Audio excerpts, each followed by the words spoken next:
मैं नीलेश भारद्वाज। आप देख रहे हैं आपन माटी आपन लोग। आज भोजपुर जिला के स्थापना दिवस के मौके पर जिलाधिकारी भोजपुर ने भोजपुरी में संबोधन कर भोजपुर वासियों का दिल जीत लिया। भोजपुर जिला में यह पहला मौका है जब किसी जिलाधिकारी ने अपना पूरा संबोधन भोजपुरी में किया हो। आइए सुनते हैं जिलाधिकारी महोदय का भोजपुरी में संबोधन। आज के कार्यक्रम कल जा रहा बा। आज 51 बरस हो गए जिला के बनला।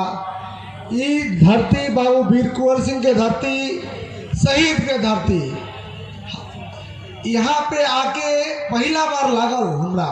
कई जिला में हम रहनी, लेकिन ये जिला पे आके लागल कि ये जिला कुछ ज़्यादा ही सम्मान करेला।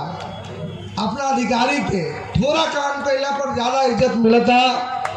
और हम सब जिला प्रशासन के तरफ से ये जिला के सभी शहरवासी ग्रामवासी के हृदय से आभारी बानी कि आज रउआ लोग इतना बड़ा तादाद में जिला स्थापना दिवस पे आयल बनी। आज हमारा कहे में तनको संकोच नहीं खे कि अगला साल एकरों से भव्य कार्यक्रम होई। अब पूरा हाथी घोड़ा सब आई सब लागे कि जिला के सचमुच स्थापना दिवस बा।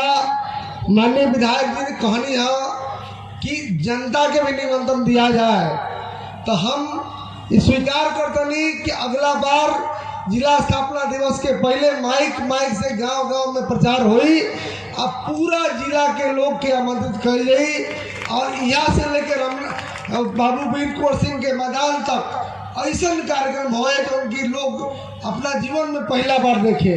ये बात के हम वादा करतनी।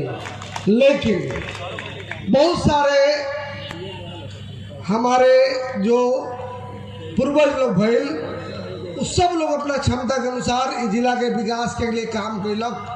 हर आदमी योगदान दिलक, तब जाके आज जिला इस स्थिति में खड़ा बा। बाबू वीर कुंवर सिंह होकस, उनकर बलिदान होके, याहिया खान के बलिदान होके, चाहे बाबू जगजीवन राम जी के योगदान होके, केकर नाम ली या केकर भुलाई, सब लोग के योगदान के बदौलत आज जिला इस स्थिति में खड़ा बा। लेकिन कभी भी आशा अपेक्षा के अंत ना होना चाहिए, तब विकास रुक जाए। जहिया रउआ सपना देखल छोड़ दें ओ दिने विकास रुक जाए। हमेशा सपना बड़ा देखे के चाहिए और पूरा करे के प्रयास करे के चाहिए। हमारे माननीय जनप्रतिनिधि लोग इतना बढ़िया बा, उन लोग के मार्गदर्शन हमेशा मिलत रहेला। उन लोग के जोन मार्गदर्शन आज के लोग के ढोले बने ओके पूरा करे के हम वचन देता नहीं।